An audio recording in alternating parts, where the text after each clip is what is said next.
Video பார்க்குற எல்லாருக்கும் வணக்கம். இது உங்கள் ரெஸ்லிங் கிங் தமிழ். நான் உங்கள் ரகுமான். இன்றைக்கி நம்ம சேனலில் இப்போ நடந்து முடிஞ்சல மண்டே நைட்டா நல்லா இருந்து கைஸ். ஸ்மாக் டவுனை கம்பேர் பண்ணும்போது 100 மடங்கு ரொம்பவே நல்லா இருக்குது. வீக்லி 2 டைம் டெலிகாஸ்ட் பண்ணால் கூட சூப்பராக இருக்கும் போல இருக்குது. அப்படிப்பட்ட மண்டே நைட்டால் என்ன நடந்தது அப்படிங்கிறத பற்றி தமிழில் பார்க்கலாம். முதலாக ரெஸ்லிங் கிங்க்கு வந்திருக்கோங்க, சப்ஸ்கிரைப் பண்ணிக்கோங்க. பெல் ஐக்கானை கிளிக் பண்ண முடியுமா தினமும் ஒரு ரெஸ்லிங் செய்யல தமிழ் மொழியில் தெரிஞ்சுக்கோங்க. ஓப்பனிங்கே நம்ம பால் ஹேமன் ஐயா தாங்க வராது. லேடிஸ் அண்ட் ஜென்டில்மேன், என் பேர் பால் ஹேமன். ஃபேன்ஸ் எல்லாருமே ஓபான்னு கத்தும் போது அந்த பேரை சொல்லாதீங்க, எனக்கு டென்ஷன் ஆகுது, கொஞ்சம் வாய மூட்டுடுங்கன்னு சொல்கிறாரு. அண்ட் அதே நேரத்தில் அஃபிஷியலி கிளாஸ் இன் இட்டாலியில் உங்களுக்கு தெரிஞ்ச விஷயம் தான், ப்ராக் லெஸ்னர் ஓபா ஃபெமி எதிர்த்து மோதுறதுனால ஓபா ஃபெமிக்காக ஸ்பெஷலாக பார்த்தீங்கன்னா ப்ராக் லெஸ்னர் வந்து ஒரு வீடியோ ரெடி பண்ணியிருக்காரு. அதை பால் ஹேமன் பார்த்தீங்கன்னா திரையிட்டு காட்டுறாரு. அதில் ப்ராக் லெஸ்னர் என்ன சொல்கிறாருன்னா, நான் வந்து ரெசல்மனியாவில் ஓபா கிட்ட தோத்தேன் தான். ஓபா நான் வந்துட்டு தோத்துட்டேன், அதுக்கப்புறமா அந்த இடத்த ரிட்டையர்மெண்ட் ஆகிற மாதிரி போனேன். எஸ், இதெல்லாம் சரி தான். பட் ஆனால் என்னுடைய செல்ஃபை தான் நான் வந்து ரிட்டையர்மெண்ட் பண்ணேன், நான் ரிட்டையர்மெண்ட் ஆகலை. இப்போ நடக்க போகிற கிளாஸ் இன் இட்டாலியில் நான் உன்னை வீழ்த்துவேன். உனக்கு தெரியுமே, போன வாரம் நடந்து முடிஞ்ச மண்டே நைட்டால் என்னுடைய 4 எஃப்ஐக்கு உன்னால் தாக்கு முடிக்க முடியலை. நான் எஃப்ஐயை தொடர்ந்து அதிகமாக போடுவேன். நான் ரெசல்மனியாவில் தோற்று போனோம்ல, அதேக்கு நிகராகவே ஒன்றை நான் தோக்கடிப்பேன். கிளாஸ் இன் இட்டாலியில் உன்னை தோக்கடிச்சு என்னோட ரிட்டையர்மெண்ட்டுக்கே நான் ரிட்டையர்மெண்ட் கொடுப்பேன் அப்படிங்கிற மாதிரி சொல்லியிருக்காரு. எப்படி ரிட்டையர்மெண்ட்டுக்கே ரிட்டையர்மெண்ட் கொடுப்பாராம். பால் ஹேமன் இதை பற்றி பேசிக்கிட்டு இருக்கும்போதே பார்த்தீங்கன்னா அந்த இடத்துக்கு ஓபா ஃபெமி கையில் கான்ட்ராக்டோடையே வராரு. வந்து பால் ஹேமனை பார்த்து சொல்கிறாரு, பால், ரெசல்மனியாவில் ப்ராகை நான் சேலஞ்ச் பண்ணேன், கடைசியில் ப்ராகை நான் வீழ்த்தினேன், அந்திமப்படுத்தலை. எஸ், ப்ராக் லெஸ்னர் வந்து ஒரு காங்கட், அவனை எல்லாருமே அடக்க முடியாது. ஆனால் அப்படிப்பட்ட ப்ராகே நான் அடக்கிறேன் அப்படிங்கிறத ப்ராகே ஒத்துக்கணும். இப்போது கிளாஸ் இன் இட்டாலியிலே நான் கூட ஒரு மேட்ச் விளையாடுறோம்ல, அதில் அவனை நான் தோக்கடிப்பேன். தோக்கடிச்சதுக்கப்புறமா அவன் ரிட்டையர்மெண்ட் சொன்னான்ல, அதெல்லாம் கிடையாது. ரியலாகவே ப்ராக் லெஸ்னர் ரிட்டையர்மெண்ட் ஆகிட்டு போயிடுவான் அப்படிங்கிற மாதிரி சொல்லியிருக்காரு. ஸோ ஓபாக்கும் ப்ராக் லெஸ்னருக்கும் மேட்சை ஒரு பெரிய ஹைப்பான ஒரு மேட்சாக கிட்டத்தட்ட இப்போ நடக்க போகிற கிளாஸ் இன் இட்டாலியோடைய மெயின் ஈவெண்ட் அளவுக்கு கொண்டு போகிறாங்க. சரி, இந்த மேட்ச் என்ன நடக்கும், யார் வெற்றி பெறா அப்படிங்கிறத வெயிட் பண்ணி பார்க்கலாம். அப்புறம் ரோமன் ரெயின்ஸுக்கு ஒரு கிஃப்ட் இருக்குது, அதை தூக்கி கொடுக்குறாரு. ரோமன் தூக்கி எறிகிறாரு. ரோமனுக்கு எதுக்குப்பா கிஃப்ட்டு, அதான் கேர்ள் ஃப்ரெண்டான்னு கேட்டிங்கன்னா அப்படிலாம் இல்லை. இன்றைக்கி ரோமனுக்கு பர்த்டே. ஆமாம், ஹாப்பி பர்த்டே ரோமன். ஆமாம், நேற்றுக்கு தானே பர்த்டேன்னு சொன்னான்னு கேட்டிங்கன்னா, அமெரிக்கன் நேரப்படி இன்றைக்கி பர்த்டே, நம்ம இந்திய நேரப்படி நேற்றுக்கு அவருக்கு பர்த்டே. டேட்டு டிஃப்ரெண்ட் ஆகுதில்ல, அந்த வகையில் சொன்னேன். So Roman Reigns in today பார்த்தீங்கன்னா கான்ட்ராக்ட் சைனிங் ஜேக்கப் ஹார்ட் கூட விளையாடுற மேட்சுக்காக. அதே மாதிரி நம்ம Rey Mysterio new general manager of the AAA, அவர் பார்த்தீங்கன்னா இன்றைக்கி மண்டே நைட் ராக்கு வந்திருக்கிறாரு. ஒரு முக்கியமான ஒரு விஷயத்துக்காக வந்திருக்கிறேன் அப்படிங்கிற மாதிரி சொல்லியிருக்காரு. அதுக்கப்புறமா பெண்டாவுடைய நேரம். பெண்டா தன்னுடைய இன்டர் கான்டினென்டல் சாம்பியன்ஷிப்பை யங் ஓஜி ஜிவோன் ஈவெண்ட்ஸுக்கு எதிராக பார்த்தீங்கன்னா டிஃபெண்ட் பண்ணுறாரு. Jevon Evans future of the wrestler தாங்க. ஏன் ஃபியூச்சரில் பார்த்தீங்கன்னா இன்டர் கான்டினென்டல் சாம்பியன்ஷிப்பை வெற்றி பெற்று youngest intercontinental champion history அப்படின்னு சொல்லிட்டு சாதனை கூட படைப்பார் தான். ஆனால் இவ்வளோ சீக்கிரம் இன்டர் கான்டினென்டல் சாம்பியன்ஷிப்பாக நீங்கள் மோதுவாருன்னு சொல்லிட்டு நான் எதிர்பார்க்கவே இல்லை. ஆக்சுவலி இதில் ஜிவோன் ஈவெண்ட்ஸ் தோற்று போவாருங்கிறது எல்லாருக்குமே தெரிஞ்ச விஷயம் தான். தோற்று போயிட்டாரு. தோற்றதுக்கு அப்புறமா தான் பார்த்தீங்கன்னா ஒரு ட்விஸ்ட் நடந்தது. பெண்டாவும் ஃபேஸு, அவரும் ஃபேஸ் தானே. அதனால் பார்த்தீங்கன்னா ஜிவோன் ஈவெண்ட்ஸோடைய கையை பிடிச்சி அப்படி தூக்கி காட்டி ஒரு எப்படி சொல்ல, அவனும் நானும் சமம் தான் அப்படிங்கிறத காட்டுறதுக்காக பண்ணார். ஆனால் ஜிவோன் ஈவெண்ட்ஸ் தூக்குன கையை அப்படியே கீழே தட்டி விட்டுட்டு எப்படி சொல்ல, அவரோட கேரக்டர் கொஞ்சம் சேஞ்ச் ஆகிருக்குது. அப்படியே கோவத்தில் அந்த இடத்த விட்டு போகிற மாதிரி காட்டுறாங்க. மேபி ஜிவோன் ஈவெண்ட்ஸ் கூடிய சீக்கிரம் ஒரு ஹீல் கேரக்டராக கூட நம்ம பார்க்கலாம் போல இருக்குது. அப்படிப்பட்ட ஒரு விஷயத்தை தான் காட்டியிருக்கிறாங்க. பட் ஆனால் பெண்டா அதெல்லாம் கண்டுக்கவே இல்லை. அவர் கையை உதறி விட்டதெல்லாம் கண்டுக்கலை. அவர் பார்த்தீங்கன்னா சாம்பியன்ஷிப்பை மக்கள் மத்தியில் தூக்கி காட்டி செலிப்ரேட் பண்ணிகிட்டு இருக்காரு. சரி, அப்படியே பேக் ஸ்டேஜுக்கு போகணுன்னு வைங்களேன். நம்ம ஆஸ்டின் தெரி பார்லிமெண்ட்டை பேசியிருக்காரு. நான் பாரு, லோகனுக்கு வந்து ஒரு இன்ஜுரி ஆகிருக்குது அண்ட் ப்ரான் பிரேக்கர் இன்றைக்கி வரல. இன்றைக்கி முழுக்க எனக்கு என்னமோ தெரியல, ராவை கண்ட்ரோல் பண்ணுற மாதிரி ஃபீலிங்காக இருக்குன்னு பார்லிமெண்ட் சொல்கிறார். உன்கிட்ட டைட்டு இருக்குது, அந்த டைட்டில் எப்போ உன்னை ஒட்டி போக போகிறது கிடையாது அண்ட் பிக் ஆப்பர்ச்சுனிட்டிலாம் ஃப்யூச்சரில் வரும்னு சொல்லும்போது திடீர்னு லோகன் பார்த்தீங்கன்னா பார்லிமெண்ட்டை கெட்டி பிடிச்சி எனக்கு இந்த கோல்டுக்காக நன்றி, தேங்க்யூ அப்படின்னு சொல்லிட்டு அவரோட கேரக்டர் வித்தியாசமாக மாறுது. பார்லிமெண்ட்டுக்கு பொருள் என்னாச்சு, இவன் திடீர்னு நம்மளை கெட்டுப்பிடிக்கிறான், தந்த ஆப்பர்ச்சுனிட்டிகளை நல்லது தேங்க்யூங்கிறான். அவருக்கே அவனை புரியல, அப்படியே முழிக்கிறாரு. பட் ஆனால் பார்வையை பாருங்களேன், பால் ஹேமன், நீ வந்து கண்டிப்பாக ஒரு ஃபோக்கஸிங் எடு. நம்ம ஃப்யூச்சரில் நம்ம ஃபிஷன் டீம் வந்து எல்லாருமே சாம்பியனாக இருப்போம், அதுக்கான நாட்கள் நோக்கி தான் போகணுன்னு சொல்லும்போது அவர் டோட்டலி பார்த்திங்கன்னா வேறு மாதிரி மாறி இருக்காரு. அதுக்கப்புறமா நம்ம ஜோ ஹென்ரியுடைய நேரம். ஜோ ஹென்றி வழக்கம் போல் பார்த்தீங்கன்னா நம்ம லோகன் பாலை பற்றி தான் பாட்டு பாடுறாரு. பால் பால் யூ ஃபயர் லோகன் பால் அந்த பாட்டை பாடுறாரு. அதே நேரத்தில் திடீர்னு இந்த இடத்துல வழக்கமாக லோகன் பால் தான் வருவார், அவருக்கு இன்ஜுரி ஆகிடல. ஆனால் இந்த இடத்துக்கு பார்த்தீங்கன்னா ஆஸ்டின் தேரி வந்தார். ஆஸ்டின் தேரி இப்போ தான் பார்த்தீங்கன்னா பேக் ஸ்டேஜில் கேரக்டர் சேஞ்ச் மாதிரி காட்டினாங்க. அதே மாதிரி இப்போது ஸ்டீல் சேர் எடுத்துகிட்டு வந்து பயங்கரமாக பார்த்தீங்கன்னா அடிக்கிறாரு. ஆக்சுவலி இதில் ஒரு நிகழ்வு நடந்திருக்கும். அந்த நிகழ்வை பார்க்கும்போது ஒரு எப்படி சொல்ல ரூத்ரட்டா ஒரு ரியலாகவே அட்டாக் பண்ண மாதிரி ஒரு விஷயமா தெரிஞ்சுது. அதாவது ஜோ என்ட்ரி பார்த்தீங்கன்னா கரெக்டாக அந்த ரிங்கோடைய கார்னரில் அப்படியே தலையை தொங்க விட்டு படுத்து கிடப்பார். இவர் ஒரு ஸ்டீல் சேர் எடுத்து அடிச்சு பாருங்களேன், அப்படியே மண்டையிலேயே பட்டு மண்டை உடஞ்ச மாதிரி காட்டினாங்க. வாவ், அப்படி உண்மையிலேயே ரியாலிட்டிக்காக பண்ணியிருக்கிறாங்க. இதுக்கெல்லாம் ரொம்ப ட்ரைனிங் எடுப்பாங்களோ, ஏன்னா பார்க்கும்போது அப்படி தான் தெரிஞ்சுது. ஆஸ்டின் தேரி இன்றைக்கி முழுக்க பார்த்தீங்கன்னா ஒரு ஈவலாக மாற மாதிரி காட்டியிருக்கிறாங்க. ஆஸ்டின் தேரி ஐயா, நீங்கள் முடிய வளர்த்துட்டு பழையபடி ஹேர் ஸ்டைல் இருந்தீங்கன்னா நல்லாயிருக்கும். அது பார்க்குறதுக்கு நல்லா இருந்தது. இப்போது நல்லா தான் இருக்கிறீங்க, ஆனால் மிந்தி மாதிரி இல்லை. அதுக்கப்புறமா செத் ராலின்ஸ் பார்த்தீங்கன்னா ஏஞ்சல் டார்கின் கிட்ட போகிறாரு. பிகாஸ் அவர் அவருக்கு சப்போர்ட்டாக இருக்கிறாரு.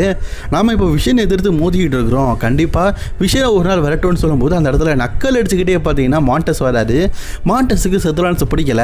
செத் ராலின்ஸ் கேட்காரு, உனக்கு என்ன பிரச்சனை? எனக்கு நீ தான் பிரச்சனை. சரி, நீ தான் பிரச்சனை அப்படின்னா இன்னைக்கு என் கூட ஒரு மேட்ச் விளையாடுறியா அப்படின்னு கேட்குறாரு. அதுக்கு மாண்டஸும் அக்செப்ட் பண்ணிட்டாரு. ஸோ இன்றைக்கி பார்த்தீங்கன்னா மாண்டஸுக்கும் செத் ராலின்ஸ்க்கும் ஒரு மேட்ச் இருக்குது. இதில் என்ன ஒரு விஷயம்னா ஏஞ்சல் டார்கின் இவங்க 2 பேருக்கு இடையில நிற்கிறாரு. ஏண்டா என்னுடைய டேக் டீம் பார்ட்னருக்கு நான் சப்போர்ட் பண்ணவா இல்லட்டா செத் ராலின்ஸுக்கு சப்போர்ட் பண்ணவான்னு தெரியாமல் நடுவில் நின்று முழிச்சிக்கிட்டு இருக்காரு. அதுக்கப்புறமா இந்த வாரம் ஞாயிற்றுக்கிழமை மாஸ்க் வெர்சஸ் மாஸ்க்குக்காக பார்த்தீங்கன்னா ஒரு மேட்ச் இருக்குது. El Grande Americano versus El Grande Americano, இதை பார்த்தீங்கன்னா அட்வர்டைஸ் பண்ணியிருக்கிறாங்க. ஸோ மறக்காமல் பாருங்கள் கைஸ், ஒரு சம்பவம் இருக்குது திருப்புலியில். அதுக்கப்புறமா கேரக்டர் சேஞ்ச் ஆன மாதிரி ஜெவன் ஓவன்ஸாக காட்டினாங்களா. அவர் அப்படியே நடந்து போயிட்டு இருக்கும்போது பென்டா கேட்குறாரு, இவர் சேஞ்ச் பண்ணியிருக்காங்கன்னு தெரியுது, எப்போ அவன்கிட்ட ஒன்று தனியாக பேசணும் அப்படிங்கும்போது அதுக்கு முன்னாடி ஜெவன் சொல்கிறாரு, நான் பாரு பென்டா, நான் அன்றைக்கி உன்னை தப்பாக நினச்சி இப்படி கையை உதறி விட்டேன், நான் அப்பாலஜி கேட்டுக்கிறேன், நான் பண்ணது தப்பு தான். இன்றைக்கி நீ ஒரு ஃபைட்டிங் சாம்பியனாக என்கிட்ட டைட்டில் டிஃபெண்ட் பண்ண, நீ ரீட்டைன் பண்ண, நான் அதை ஏற்றுக்கணும். அதை தவிர்த்து நான் ஒன்று காயப்படுத்துகிற மாதிரி பண்ணிட்டேன், மன்னிச்சுக்கன்னு சொல்லும்போது பென்டாவை சொல்கிறாரு, இதெல்லாம் பிரச்சனை இல்லைப்பா, நான் அதெல்லாம் மறந்துட்டேன் அப்படின்னு சொல்லிட்டு விட்டார். அண்ட் அதே நேரத்தில் அந்த இடத்துக்கு லெஜெண்டரி ரெஸ்லரான ரே மிஸ்டீரியோ, நீ சாட்டர்டே மெயின் இவெண்ட்டில் ஒரு டைட்டில் டிஃபெண்ட் பண்ண, அடுத்த நாளே இன்றைக்கும் டைட்டில் டிஃபெண்ட் பண்ணிக்க, நீ ஒரு நல்ல டைட்டில் டிஃபெண்டர் அப்படின்னு சொல்லும்போது பென்டா சொல்லாரு, நான் ஒரு நல்ல டைட்டில் டிஃபெண்டர் தான், பட் ஆனால் உங்கள் அளவுக்கு இல்லை, அதனால் நான் ஒரு வர மாதிரி ஒன்று கேட்குறேன், நீங்கள் அக்செப்ட் பண்ணிக்குவீங்கன்னு கேட்கும்போது கேளுப்பான்னு சொல்கிறாரு. இன்றைக்கி நான் ஒரு டைட்டில் டிஃபெண்டிங்கை அடுத்த வாரம் டிஃபெண்ட் பண்ணதுக்காக ரெடி பண்ணுறேன். அது யார் கூடனா உங்கள் கூட, நீங்களும் நானும் இன்டர்கான்டினென்டல் சாம்பியன்ஷிப்பாக முதலாமான்னு கேட்கும்போது ரே மிஸ்டீரியோ ஓகே நான் அக்செப்ட் பண்ணிட்டேன்னு சொல்லாரு. ஸோ நெக்ஸ்ட் வீக் பார்த்தீங்கன்னா உங்களுக்குள்ள ஒரு மேட்ச் நடக்க போகுது காய்ஸ். அதுக்கப்புறமா ஜட்ஜ்மெண்ட் டே வேர்சஸ் லைரா வேலிகரியா பெய்லிக்கான ஒரு டாக் டீம் மேட்ச்சு. இந்த மேட்சை பார்க்கறதுக்காக பார்த்தீங்கன்னா ஜட்ஜ்மெண்ட் இருக்கிற எல்லாருமே வந்துருக்கானுங்க. வழக்கம் போல தான் சீட் பண்ணியாச்சு எப்படியாவது பார்த்தீங்கன்னா 30 மெம்பர்ஸை வெற்றி பெற வைக்கணும் அப்படிங்கிறது தான் லிவ் மார்கனோட எண்ணம். அதுக்காக அதே விஷயத்த பண்ணுறாங்க. ஆனால் ரெஃபரி பைப்பில் பார்த்துட்டாரு, நம்ம சீட்டிங்க நான் இருக்கும்போதே செட்டிலுங்க, அதெல்லாம் கூடாது, இந்த இடத்த விட்டு போ அப்படின்னு சொல்கிறாங்க. இவங்களுக்குள்ள ஒரு கான்ட்ரவர்ஷன் ஒரு சண்டை வந்துட்டு இருக்குல்ல, இது ஒரு கோல்டன் ஆப்பர்ச்சுனிட்டி. இந்த வாய்ப்பை பயன்படுத்திக்கிட்ட பெய்லி மற்றும் லைரா வேலிகரியா ரக்கேல் ராட்ரிகஸ் மற்றும் ரெக்சன் ஃபெரஸை வீழ்த்தி இந்த மேட்ச்சில் வெற்றி பெற்றாங்க. டீம் மெம்பர்ஸ் எப்படியாவது வெற்றி பெறணும் அப்படிங்கிறதான் லிவ் மார்கன் அக்காவுடைய ஆசை. ஆனால் நிறைவேறல. லிவ் மார்கன் உமன்ஸ் ஒரு ஹெவி வெயிட் சாம்பியனில் இருக்கிற மாதிரியே தெரில, ஏன்னா டைட்டில் டிஃபெண்டிங்கே காணும் காய்ஸ். அதுக்கப்புறமா நம்ம ரோமன் ரெயின்ஸை காட்டுறாங்க. ஸோ ரோமன் ரெயின்ஸ் பேக் ஸ்டேஜில் இருக்கார். ஆனால் டபிள்யூபிள்யூடி ராஜன் மேட்ச் ஆடம் பேஸ் பார்த்தீங்கன்னா காம்ப்டன் மேட்சுக்காக கான்ட்ராக்டை ரெடி பண்ணி வச்சிருக்காரு. இதில் நீங்கள் கைன்ஸ் பண்ணுங்கள், நான் ஜேக்கப்ட சைன் வாங்கணும்னு சொல்லும்போது இந்த மாதிரி பேக் ஸ்டேஜில் பேச வேண்டிய விஷயம் இல்லை, நான் நேருக்கு நேர் அவன்கிட்ட பேச வேண்டிய விஷயம், நீங்கள் மெயின் ஸ்டேஜில் இதை ரெடி பண்ணுங்கள், கான்ட்ராக்ட் சேனிங்க அப்படிங்கிற மாதிரி அனுப்பிவிடுறாரு. ஸோ அதனால் மெயின் ஸ்டேஜில் தான் பார்த்தீங்கன்னா இன்றைக்கி ஜேக்கப் ஹட்டுக்கும் ரோமன் ரெயின்ஸ்க்குமான கான்ட்ராக்ட் சைனிங் நடக்க போகுது. அதுக்கப்புறமா நம்ம ரே மிஸ்டீரியோடைய மேட்சை பற்றி சொல்லியிருந்தோம்ல, ஒரு விஷயம் நடந்தது, அதை நான் சொல்ல மாட்டேன். ரே மிஸ்டீரியோ பார்த்தீங்கன்னா பேக் ஸ்டேஜில் ரூசேவை சேலஞ்ச் பண்ணியிருப்பார். இதில் ஒருவேளை ரூசேவ் வெற்றி பெற்றுட்டா இன்டர்கான்டினென்டல் சாம்பியன்ஷிப்பான வாய்ப்பு ரூசேவு கிடச்சிருமா. இந்த மேட்ச்சில் பட்டனா ரோல் அப் முறையில் ரே மிஸ்டீரியோ வின் பண்ணிட்டார். வின் பண்ணதுக்கப்புறமா ரே மிஸ்டீரியோவை பயங்கரமாக பார்த்தீங்கன்னா ரூசேவ் தாக்கியிருப்பார்.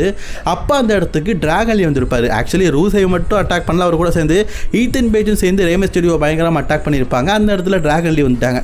டிராகன்லி ரே மிஸ்டீரியோ இவங்க 2 பேர் இருக்கிறாங்களா, இவங்க 2 பேருமே சேர்ந்து பார்த்தீங்கன்னா ரூசேவையும் ஈத்தன் பேஜையும் சமாளிச்சிட்டாங்க. முகமூடி போட்டவங்க தான் இன்னொரு முகமூடி போட்டவங்களோட ஃபீலிங்ஸை புரிஞ்சுக்குவாங்க போல இருக்குது. ஸோ அதுக்கப்புறமா எல்ஏ நைட்டோட நேரம். எல்ஏ நைட் என்றதை பற்றி தான் பேச போகிறான்னு நினச்சா, அடுத்த வாரம் மண்டே நைட்டால் இருந்து king and queen of the ரிங்குக்கு வர டோர்னமெண்ட் நடக்க போதான். அதில் நான் வந்து பங்கேற்க போகிறேன். நான் வெற்றி பெற்றதுக்கு அப்புறமா பார்த்தீங்கன்னா ரோமன் ரெயின்ஸ் எதிர்த்து நான் வந்து சம்மர் ஸ்லாமில் மோதுவேன். ஓஹோ, இப்போவே கான்ஃபிடென்ட், ரோமன் ரெயின்ஸ் எதிர்த்து சம்மர் ஸ்லாமில் மோதுவேன். கான்ஃபிடென்ட். அதே மாதிரி எதை பற்றி பேசுகிறாருன்னா, தான் கூட ரசல் மீடியாவில் டீம் அப்பாக இருந்த ஜிம்மி அண்ட் ஜே ஊசோவை பற்றி பேசுகிறாங்க. நாங்கள் 2 பேரும் டாக் டீமாக இருந்து நிறைய மேட்ச்சில் சண்டை போட்டுருக்குறோம். அதே மாதிரி ஜேக்கும் எனக்கு பிரச்சனை இருக்குது. 2 பேரும் சேர்ந்து கூட சண்டை போட்டுருக்குறோம், சேர்ந்து தனித்தனியாகவும் சண்டை போட்டுருக்குறோம். ஆனால் இப்போ இருக்கிற ஜிம்மி அண்ட் ஜே ஊசோஸோடைய நடவடிக்கை எனக்கு பிடிக்கலன்னு சொல்கிறாரு. ஓப்பனாக வந்து கேட்குறாரு, என்னப்பா நடவடிக்கை பிடிக்கல? ஜேக்கப்போ ஒரு ஆள், நீங்கள் ரோமன் ரெயின்ஸு, நீங்கள் 3 பேரும் சேர்ந்து ஒரு ஆளை சமாளிக்கிறீங்க, ஒரு ஆளை 3 பேர் அடிக்கிறீங்களா, தான் சரியா அப்படின்னு கேட்குறாரு. அதுக்கு அவர் சொல்கிறாரு, இது வந்து எங்கள் ஃபேமிலி பிரச்சனைப்பா, இதை பற்றிலாம் நீ பேசாத, நாங்கள் 3 பேரோ 4 பேரோ யார் வேணாலும் பேசிக்கிறோம், இது எங்கள் குடும்ப பிரச்சனை, இது குடும்ப ஸ்டோரியிலே குடும்ப பிஸ்னஸ், அதை பற்றி நீ கேட்காதன்னு சொல்கிறாரு. ஆமாம், ஒரு ஆள் வந்து 3 பேரை சமாளிக்கிறான், நீங்கள் 3 பேர் சேர்ந்து அவனை அடிக்கிறீங்க, இது எந்த வகையில் லாஜிக்கு? எப்படி பார்த்தாலும் ஜேக்கப் அவங்க 3 பேரையும் சமாளிக்கிறாம்ல அப்படின்னு கேட்குறாரு. இவங்களுக்கு ஒரு சண்டை பயங்கரமாக ஏற்படுது. அண்ட் எல்ஏ நைட் பற்றி உன் பிரதர் எங்கே வந்தோன்னே அவங்க கூட ஒரு மேட்ச் விளாடணும்னு கேட்குறாரு. ஆனால் இன்றைக்கி ஜே ஊசோ இன்றைக்கி வரலையா. ஸோ வந்ததுக்கப்புறமா பார்த்தீங்கன்னா ஜே ஊசோ கூட ஒரு சிங்கிள்ஸ் மேட்சுக்காக சேலஞ்ச் பண்ணியிருக்காரு எல்ஏ நைட். மேபி நெக்ஸ்ட் வீக் வரதுக்கு வாய்ப்பு இருக்குதுன்னு நினைக்கிறேங்க. கைஸ், அதுக்கப்புறமா செத் ரோலன்ஸ் வந்து மாண்டஸை இன்றைக்கி சேலஞ்ச் பண்ணியிருந்தார். அந்த மேட்ச் நடக்குது. ஆக்சுவலி மாண்டஸும் செத் ரோலன்ஸும் ஒரு நல்ல ஹை ஃப்ளை ரெஸ்லர். மாண்டஸ் செத் ரோலன்ஸை விட பயங்கரமாக சண்டை போடுவார். அதனால இந்த மேட்ச் பார்த்தீங்கன்னா ரொம்பவே விறுவிறுப்பாகவும் சூப்பராகவும் செமையாகவும் கொண்டு போகுது. என்னதான் இருந்தாலும் செத் ரோலன்ஸுக்கு பார்த்தீங்கன்னா வந்ததுலேருந்தே ஒரே தோல்வி, ரெசல்மேனியா தோல்வி, பேக்லாஷ் தோல்வி. இந்த மேட்ச்லையும் தோற்றா நல்லா இருக்காதுல்ல. இந்த மேட்ச்சில் ரொம்பவே க்ளீனாக பார்த்தீங்கன்னா மாண்டஸை வீழ்த்தி செத் ரோலன்ஸ் வந்து வின் பண்ணிட்டார். நான் ஆல்ரெடி சொன்னது தான், செத் ரோலன்ஸ்க்கு நிறைய வெற்றிகள் தேவை. அண்ட் அதே நேரத்தில் இந்த இடத்துக்கு பார்த்தீங்கன்னா மாண்டஸோடைய பிரதரான ஏஞ்சல் டார்கின் வரும்போது ஆஸ்தின் தெரியும் அங்கேயும் பிடிச்சி அடிக்கிறாரு.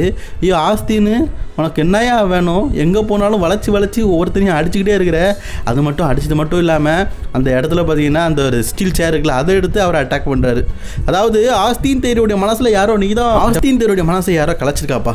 அதே மாதிரி பெக்கிலிச்சுக்கும் சோல்டருக்காகவும் பார்த்தீங்கன்னா உமன்ஸுக்கான இன்டர்கான்டினல் சாம்பியன்ஷிப் பார்த்தீங்கன்னா கிளாஸ் இன் இட்டாலி நடக்குது. அஃப்கோர்ஸ் நிறைய பேருக்கு தெரிஞ்ச விஷயம் தான். பெக்கிலிச்சு சொல்கிறாங்க, என்னோட டைட்டில் வந்து நான் 3வது தடவை வெற்றி பெற்றிருக்கிறேன். இந்த டைட்டில் வந்து ஒரு வருஷத்தில் நான் வெற்றி பெற்றிருக்கேன். இதுவரையும் நான் வந்து தோக்க போகிறது கிடையாது. என்னோட இன்டர்கான்டினல் சாம்பியன்ஷிப்பை அகைன் நான் ரேட்டு என்ன பண்ண போகிறேன் அப்படிங்கிற மாதிரி பேக் ஸ்டேஜில் பெக்கிலிச்சு ஒரு சின்னதாக ஒரு ப்ரோமோ பேசியிருக்கிறாங்க. அப்புறம் ஆஸ்தின் தேரி இன்றைக்கி முழுக்க பார்த்தீங்கன்னா ரூத்ரட்டாக நடந்துக்கிட்டாரு. நடவடிக்கை எதுவுமே சரியில்லை. இது நிறைய பேருக்கு தெரிஞ்ச விஷயம் தான். அதை பற்றி பேசும்போது பாலியமில் பார்த்தீங்கன்னா தெரியுது, நான் ஆஸ்தினை சமாளித்து பேசுகிறேன்னு சொல்லிட்டு ஆஸ்தினி உன் காரை எடுத்துகிட்டு இந்த இடத்த விட்டு போ அப்படிங்கிற மாதிரி சொல்கிறாரு. ஆக்சுவலி இதில் ஒரு செக்மெண்ட் நடந்தது. என்னன்னு கேட்டிங்கன்னா, ஆஸ்தின் தேரி இந்த இடத்த விட்டு நடந்து போயிட்டு இருக்காரு. அப்போ அந்த இடத்துல மேக்ஸின் வந்து ஆல்ஃபா அகாடமிகிட்ட பேசிகிட்டு இருக்காங்க.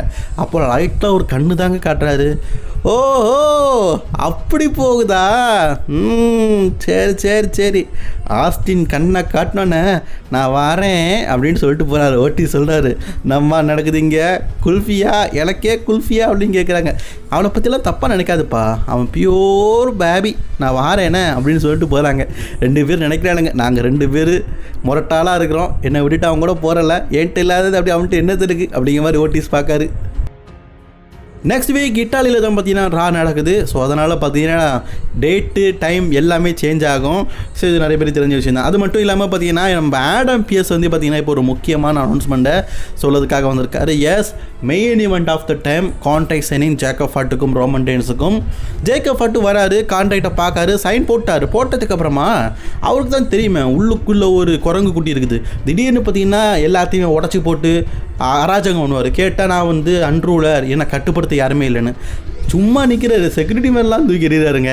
பாரியா ஜேக்கப்பு, இது செக்யூரிட்டியில் எல்லாம் எவனாச்சும் ஒருத்தன் ரோமன் மாதிரி வளர்ந்து வந்து ஒரு 5 வருஷம் கழித்து உங்க கூட எதிர்த்து மோதுவான். எல்லாம் செக்யூரிட்டி கிடையாது, ஃபியூச்சர் ஆஃப் த ரெஸ்லர் தான். ரோமன் ரெயின்ஸும் வராரு. ரோமன் ரெயின்ஸ் வந்தோடனே எல்லாரையும் போக சொல்லுங்கன்னு சொல்கிறாரு. போக சொன்னோன்னே ரோமன் ரெயின்ஸும் ஜேக்கப் ஹார்ட்டும் ரிங்கில் நிற்கிறாங்க. இவங்க 2 பேரும் பேசுகிற விஷயத்தை நம்ம ரெஸ்லிங் கிங் 2ல் பேசிட்டோம். பெருசாக பார்க்க வேண்டாம், சிம்பிளாக செய்கிறோம். ரோமன் சொல்கிறாரு, நீ தோத்துட்டேன்னா என்னை எக்னாலஜ் பண்ணணும், எக்னாலஜ் பண்ணி என் கூட சேர்ந்துடணும், நீ அடிமையாயிடணும். அடிமை அதான் மெயினான விஷயம் தான். அடிமைன்னா அவர் வந்து அடிமைன்னு சொல்லலை, நமக்கு தெரிஞ்ச விஷயம் தான். இப்போ ஜிம்மி ஜேவுசஸ் எப்படி ரோமனுக்கு பின்னாடி கை கட்டிகிட்டு இருக்காங்க, அந்த மாதிரி நீ இருக்கணும் அப்படிங்கிற மாதிரி சொல்கிறாரு. ஜேக்கப், நான் ஒத்துக்கிறேன், நீ சொல்கிறது எல்லாத்தையும் ஒத்துக்கிறேன், பட் ஆனால் எனக்கு ஒரு இது வேணும். ஜேக்கப்புக்கு என்ன வேணும் அப்படிங்கிறது ரோமன் ரெயின்ஸ்க்கே தெரியுது. அது என்னதுன்னா, ஒரு வேளை ரோமன் ரெயின்ஸ் வந்து இப்போ நடக்க போகிற கிளாஸ் நீட்டால் தோத்துட்டா ஜேக்கப் லீட் பண்ணணும், ஜேக்கப் லீட் பண்ணணும். இவருக்கு பின்னாடி ஜிமியான் ஜேசஸ் இருக்கணும், பிடிக்குதோ இல்லையோ இவருக்கு பின்னாடி இருக்கணும். அதே நேரத்தில் ரோமன் ரெயின்ஸ் பார்த்தீங்கன்னா ஜேக்கப்புக்கு பின்னாடி இருந்து ஐ லவ் யூ ஜேக்கப்னு சொல்லிட்டு கையை கும்பிட்டுட்டு இருக்கணுமா. எப்படி சோலோ சிக்காவுக்கு பின்னாடி ஜேக்கப் ஆட்டு கும்பிட்டுட்டு இருந்தாரு, அதே மாதிரி ரோமன் ரெயின்ஸ் பார்த்தீங்கன்னா ஜேக்கப்பை கும்பிட்டுட்டு இருக்கணுமா. காலக்கடையும் பார்த்தீங்களா. ரோமன் ரெயின்ஸும் ஏற்றுக்கிட்டாரு, சரிப்பா நான் ஏற்றுக்கிறேன் அப்படின்னு சொல்லிட்டு ட்ரைபல் காம்பவுண்ட் மேட்சுக்கு முன்னாடி அவங்களுடைய ஃபேமிலி முறைப்படி பார்த்தீங்கன்னா கையை 2 பேரும் பிடிச்சிக்கிட்டு அப்படியே முட்டிக்குவாங்கல்ல, அதே மாதிரி ஜேக்கப் ஆட்டும் ரோமன் ரெயின்ஸும் பார்த்தீங்கன்னா ஒருத்தருக்கு ஒருத்தர் முட்டிக்கிட்டு இதுக்கான கான்டாக்ட் சைனிங் பண்ணிவிட்டு அக்செப்ட் பண்ணிட்டாங்க. ஸோ ட்ரைபல் காம்பவுண்ட் மேட்ச் எப்படி இருக்குது அப்படிங்கிறத வெயிட் பண்ணி பார்ப்போம். அதே மாதிரி கிளாஸ் இன் இட்டாலியில் டோட்டலி WWE பார்த்தீங்கன்னா 5 மேட்சஸை கன்ஃபார்ம் பண்ணியிருக்கிறாங்க. இந்த வாரம் நடக்க போகிற சண்டே நடக்க போகுது. நமக்கு மண்டே தான் பார்க்க போகிறோம். வழக்கம் போல் சண்டே பார்க்க போகிறது கிடையாது. ஆக்சுவலி சண்டேன்னு சொல்ல முடியாது, மண்டேன்னு சொல்ல முடியாது, இடைப்பட்ட நேரத்தில், அதாவது ஞாயிற்றுக்கிழமை நைட்டு நம்ம பார்க்க போகிறோம். சரி, அதே மாதிரி காய்ஸ் முக்கியமான விஷயம், நம்ம செத் ராலன்ஸ் பேக் சைடில் பார்த்தீங்கன்னா இன்றைக்கி ஆஸ்டின் தியரி அட்டாக் பண்ணதை பற்றி பேசிகிட்டு இருக்கும் போது இவ்வளோ நாள் மாண்டஸ் பார்த்தீங்கன்னா செத் ராலன்ஸ்க்கு அகேன்ஸ்டாக போயிட்டு இருந்தார். பட் ஆனால் நீ சொன்னது சரிதான் அப்படின்னு சொல்லிட்டு செத் ராலன்ஸ் பக்கம் கொஞ்சம் சேர்ற மாதிரி தெரியுது. மேபி எனக்கு தெரிஞ்சு நைட் ஆஃப் சாம்பியன்ல உங்களுக்குள்ள ஒரு 6 மேன் டாக் டீம் மேட்சுக்காக பிளான் பண்ணியிருக்கிறாங்க அப்படின்னு நினைக்கிறேன். ஸோ மேபி இருக்கலாம். சரி, அதே மாதிரி அஃபிஷியலி பார்த்தீங்கன்னா இப்போதைக்கு கிளாஸ் இன் இட்டாலியில் கன்ஃபார்ம் பண்ணிக்கிற மேட்சஸ் எதெல்லாம் அப்படிங்கிறத இந்த நேரத்தில் நான் சொல்லிட்டு இந்த வீடியோவை முடிச்சுக்கிறேன். அண்டர்ஸ்பெக்டட் WWE சாம்பியன்ஷிப்பாக கோடி ரோட்ஸுக்கும் ரைன் ஜெனரல் குந்தருக்கும் ஒரு மேட்ச்சு, வேர்ல்டு ஹெவிவெயிட் சாம்பியன்ஷிப்பாக ரோமன் ரெயின்ஸுக்கும் ஜாக் அஃபாட்டுக்கும் ஒரு ட்ரைபல் காம்பவுண்ட் மேட்ச்சு, உமன்ஸ் சாம்பியன்ஷிப்புக்காக ஜேட் கார்களுக்கும் ரியா ரிப்ளிக்கும் உமன்ஸ் சாம்பியன்ஷிப் மேட்ச்சு. இது தவிர்த்து பார்த்தீங்கன்னா இன்டர் கான்டினென்டல் சாம்பியன்ஷிப் இது உமன் டிவிஷனில் பைகலிஜுக்கும் சோல் ரக்காக்கும் நடக்க போகுது. அண்ட் முக்கியமான match Oba Femi versus Brock Lesnar. சரி, இதெல்லாம் அஃபிஷியலாக கன்ஃபார்ம் பண்ணிக்கிற மேட்சஸ். சரிங்களா? சரி, அடுத்த வீடியோவில் சந்திக்கிறேன். Bye friends.